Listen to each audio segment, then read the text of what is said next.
Welcome in, everybody. This is Box Score Network, Pro Football Enterprises. Two great places and a lot of great content, and two more great guys with us, Austin Freed and Shane Ratliff. Guys, I really appreciate both of y'all being in here tonight. We have Caleb Banks from the Florida Gators. He is 6'6". He is 330 pounds. He's a little dude, if you can tell, right? He's a real small guy here we're talking about.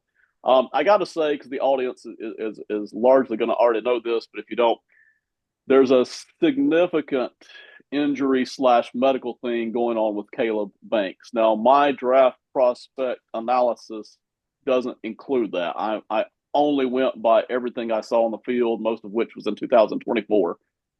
But it's got to be mentioned here. This Banks thing, I'm even going to come out with a draft grade, but this Banks injury thing is probably going to take him out of the first round altogether.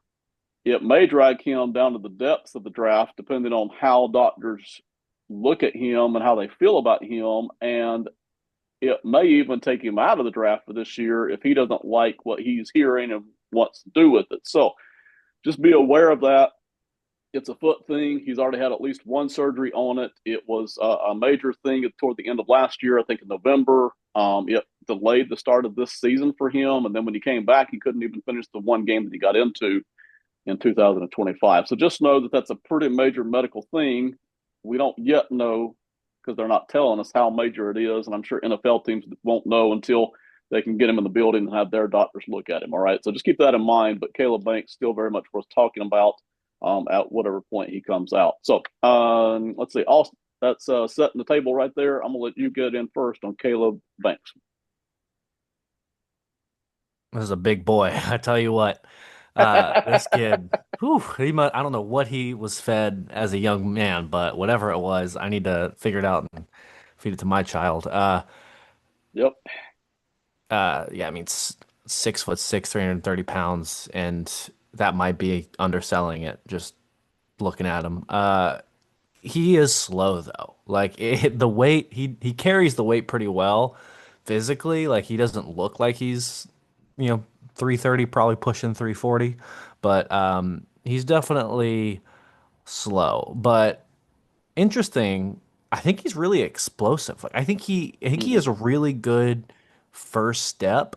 He just has no second gear, but his first gear is pretty good, Right. Right. which makes it tough, I think, anytime, and which is why he's a full on just three tech. Like you're not putting this guy outside of a three tech at any point for any reason, unless you have a death wish of just him being just absolutely walled off and not making any sort of pressure because he will not have time to get anywhere if he does not have a short direct route there, unfortunately.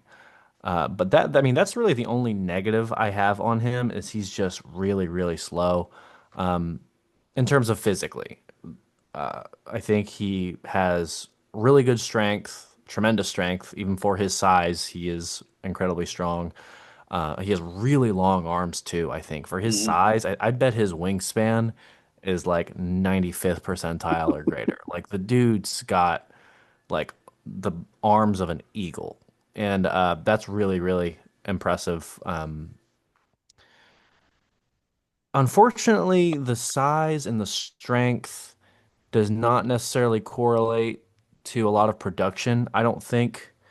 And I know he's been injured, but when he's out there, and again, this is going off 24 tape, it's just a little underwhelming. I think he is not used in the proper way a lot at Florida. I've Mm-hmm. seen him trying to run like stunts and things like that with guys off the edge, and he's just way too slow for that. Like I said, you got to let this dude just make a first step explosive play, use those long arms to get some push, and then just drive the guard back into the quarterback. He has a few times that he's done that on tape, and he looks like an absolute bull when he does it. Like he looks like he is in complete control of the guard and just like, all right, you're coming with me now. We're going to tackle your quarterback, and you have no say in this. This is just what's happening. And when he does that, you're like, okay, yeah, this guy might be a lottery pick.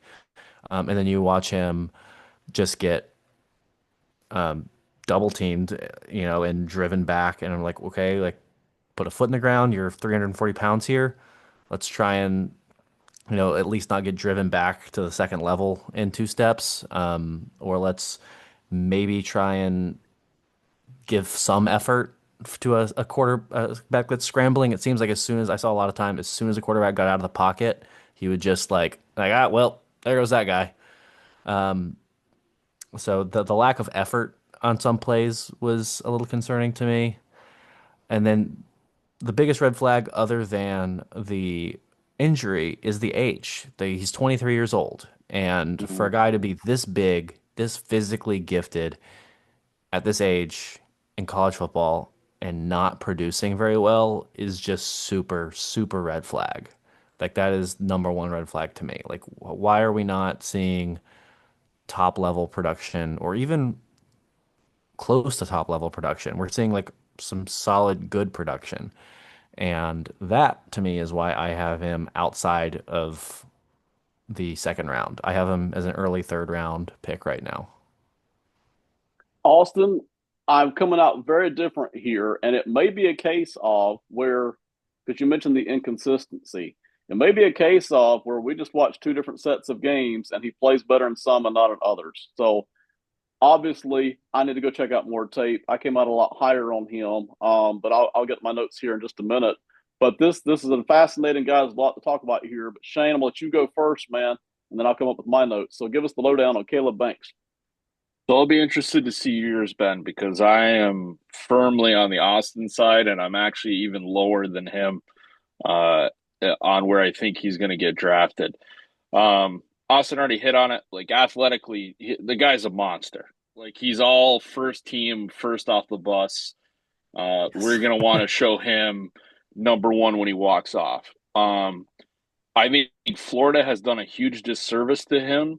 I mean, the program's in shambles right now anyway, so I'm not really picking on high fruit on this one. But um, Austin mentioned it. They've played him as far out as a nine technique. The guy does not get off the ball. You can't put a guy that far outside and expect for him to do anything. So I think that's on them. I agree with Austin. You play him at a zero, you play him at a three technique, you let him do what he does, or what he should do is how I'm going to put it because I I'm not happy with what I see from effort. I think pad level for a big tall guy is absolutely atrocious. Um, as Austin said, first, second step, 13th step, all slow. I think he does a good job of getting off the ball, but I think he gets in his own way. I don't think he splits double teams very well. For a guy that I see read and make a move, I think he gets double teamed way too fast. Um, Austin mentioned it when he does get double teamed. I think he's uh, a non factor. And for somebody that big, you can't be like that. Um, it, Austin hit on it. You look at how big and how this guy seems just standing on the field, and then you realize he only had 4.5 sacks and not a lot of tackles for loss, and you just don't see the production. And then you see the age, as Austin mentioned, lower body injuries on defensive linemen. Teams hate to see that because he's not going to get any smaller. They have him listed at 325. He's probably playing at 360 for the game that he played at because he was out of condition as well. Um, so you're going to tell me that his feet are going to get better for them carrying around 360 pounds against NFL players? There's no way I see that that's going to happen. Um, I don't think he has a lot of moves. Even as a DT, doesn't do a great job with his hands to move people around. We already mentioned I think the medical is going to be a huge hit on him.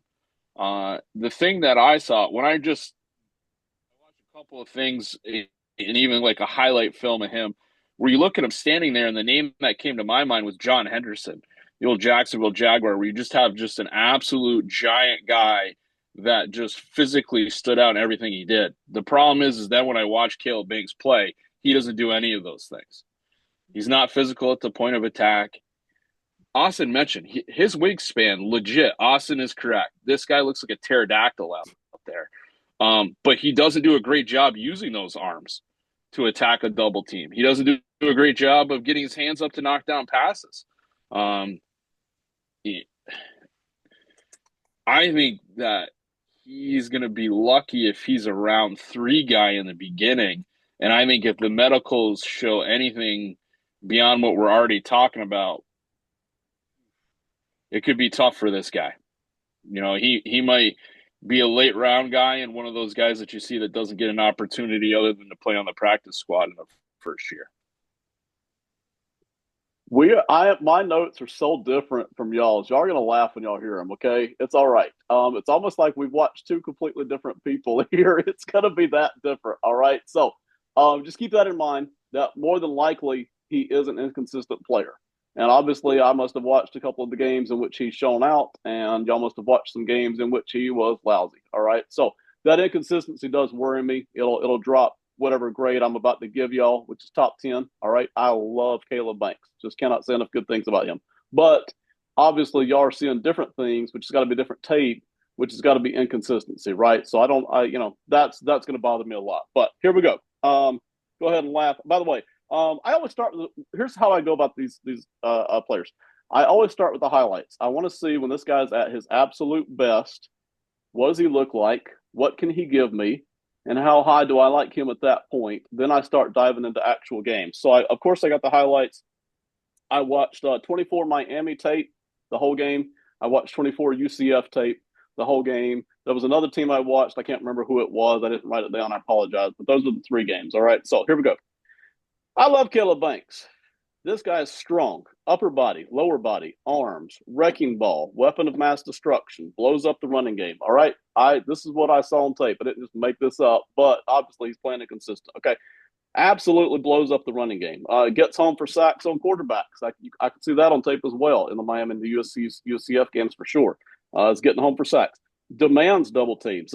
He gets double teamed constantly, and even sometimes gets triple teamed, which means teams are worried about him in the games that I watched anyway. Lots of double teams and often triple teams too. Frequently pushes single blocks straight backward. That's not unusual. His favorite move, Shane, you mentioned he doesn't have a lot of moves. That's true. He does not have a lot of moves. Okay. Probably never will. But his favorite move is dipping his shoulder and or literally just pushing guys off to the side. That's his move right there. Okay. He loves to dip the shoulder and loves to just push guys off to the side. Legit people mover. Absolutely legit. Watched him move lots of big guys. I like the explosiveness. I didn't look at him as slow. I like the explosiveness, but you're not going to see any top end speed here at all. There is no second gear. One of you already said that. There's no second gear here at all. But he is explosive, and I didn't look at him as being slow. Did damage to every offensive line I watched. Every single one. They didn't like to run the ball toward him. Just blew it up. Absolutely came away impressed with that. Did not see any single offensive lineman consistently hold him off. Maybe for a play. I didn't see anybody consistently hold him off at any point. Not unusual to see him make plays down the line or upfield chasing plays. This is where I'm worried about the inconsistency. In the games I watched, you could see him moving down the line to chase plays down, not out at the boundaries or the hash marks, but just toward the end of the line. And I saw him running downfield to make plays. All right. Obviously, he was doing something very different in the other games, right, where he's not chasing plays and quarterbacks are scrambling, he's giving up. The games I saw, he was actually upfield chasing plays down. Pad level a little high for max goal line, 3rd and short. He's so big and he moves people, but his pad level is not high. Is too high. Shane, you mentioned that. So in goal line and in 3rd and shorts, that would be a real problem for a guy this big because you would expect him to dominate in those situations. His pad level just is not high to consistently do that. I need to see more of that. Does he wear down in the second half due to those double and triple teams? I did notice in the games I watched, the later the game got, it seemed like he was not as explosive, and in some cases, they actually seemed to take him off the field, I noticed. So I wonder, is the conditioning, the weight getting to him? And listen, I know it's the swamp. I know it's humid. I know he practices in it. it just appeared to me as the game got deeper into the game, he was the one possibly wearing down, and I wondered about all the double triple teams. Best way to attack him seems to be to use his momentum and route him upfield like a tackle on an edge rusher.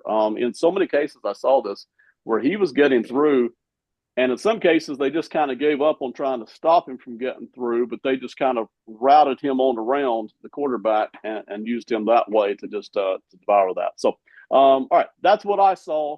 I love Caleb Banks. I loved it so much. I would draft him very high. Obviously, he's having games where he's not showing that, okay, where he's actually just not playing good at all, playing like crap and doo doo. So, we're gonna have to drop that eval on that. But that's my feeling on Caleb Banks. So the medical thing may make all of this a moot point. Austin, I'm coming right to you. The medical thing may completely wipe out what any of us feel about Caleb Banks. He may just not be, even able to get on the field too often. But Austin, back to you for your final word. Yeah, I'm extremely worried about the medicals, and that absolutely takes a big part into the grade I'm giving. I think if he was perfectly healthy, and we never saw any injury concern from him, I think due to just the extreme potential he has and the flashes he shows, I think he would be a second round pick to me, potentially even a high one. But all the concerns of injury and age just drop him down the board for me. And just lack of production at that age, really, because the flashes are there. I saw a lot of the plays you were talking about, Ben, especially in the run stopping game and in terms of just getting off the ball really quick and being extremely disruptive, extremely early. I mean, that's what you want to see out of a a three tech is someone who just disrupts and isn't necessarily going to always show up in the box with sacks and tackles for loss, but is disruptive. And I saw a lot of those. So the flashes are there, but just the inconsistencies that I saw and the high pad level. I mean, that was something I didn't really mention when I talked about him the first time, but that like jumps off the screen at me. And I understand he is like 6'6". So, I mean, just naturally he's going to be a little higher up than most of the guys around him. But yeah, it's rough. Like he stands up out of his stance so quickly, and he's really explosive too. That's the thing that's a little confusing. Like I bet he like if he was healthy to do a combine or a pro day or whatever, I bet he would jump really well, and I bet he would run really slow. Like that's the type of athlete he's going to be. He's going to have a pretty good jump and a really bad 40, which he's probably not even going to run. But yeah, I think overall he has potential, and that's going to get him drafted. But all the concerns keep him, to me, out of the top, probably around. I don't know. I would say slightly out of the top 50 for me, like somewhere in 50 to 60 range right now. If he gets healthy and has a pro day and a combine and tests better than I expect and it looks like he's healthy, that absolutely will go up for me though. Yeah, and that listen, that medical thing, that is the dominant thing right now. Because I'm not sure if we were projecting ahead that he's even going to have a pro day right now. I I don't mean think he that will. that's kind of that's a big deal, right? So that's huge. Very good. Shane, a final word from you on Caleb Banks. So you mentioned, Ben, like the games where he played well. I would agree with you, but I would say, and you mentioned this later on where they took him out. The first half of Miami, you watch him play that game and you go, okay, this is a defensive lineman I want. The second half, you go, hey, where'd that guy go? Why isn't he playing on these times where we need him? Where is he? What's going on? I think the other Yeah, thing that hurts him is that his former teammate, another giant, couldn't cut the weight to be able to play in the NFL. And I think, as Austin mentioned, if I'm his representation, I'm probably not letting him work out in front of anybody right now. I'm going to try to hide that for as long as I can. Um, and like the hard thing for the medical is, I, you can only judge effort on what you see. And I'm not at practice. I don't get a chance to see how he was working before then or not. But the effort and the medical, and I think, like Austin said, I mean, he's at the end of this time where you got like an extra COVID year. For you to be an older guy and still be in college and not have the type of production that you would expect out of somebody his size, if I'm a scouting guy, I mean, I put a flyer on this guy and go like, hey, maybe if we can run a deal later in the, late round 2, round 3, and we can get something working here, and I got a really good defensive line coach that I trust. But if not, like I said, I think the weaknesses way outweigh the strengths on this. A guy who you see is just a physical specimen, but there's a lot of guys that you see that are 6'6" and weigh 300 plus pounds, and you see them play okay in college, and they get to the NFL, and you never hear from them again because it's a different league and it's different athletes. Um, I mean, I wish I could be higher on them, but I just don't see it. I see a guy. The pad level is what scares me. If you're gonna be a 3 technique and your thing is run coverage, and I watch you stand up, uh, there's an awful lot of guards and centers in the NFL that are gonna put you in a real bad position pretty quick. For those of you in the audience, I knew we agreed too much on our first two guys. We covered two other guys tonight. It was Jordan Tyson and Arvell Reese. And we saw both almost exactly the same across the board, almost. I knew we agreed too much. I knew somebody, me, was going to come across different on Caleb Banks. All right. So that's important, though. This is why we do it. All right. We don't come in here trying to present one opinion to you. It's 3 different opinions, and they're all good opinions, and you can take them.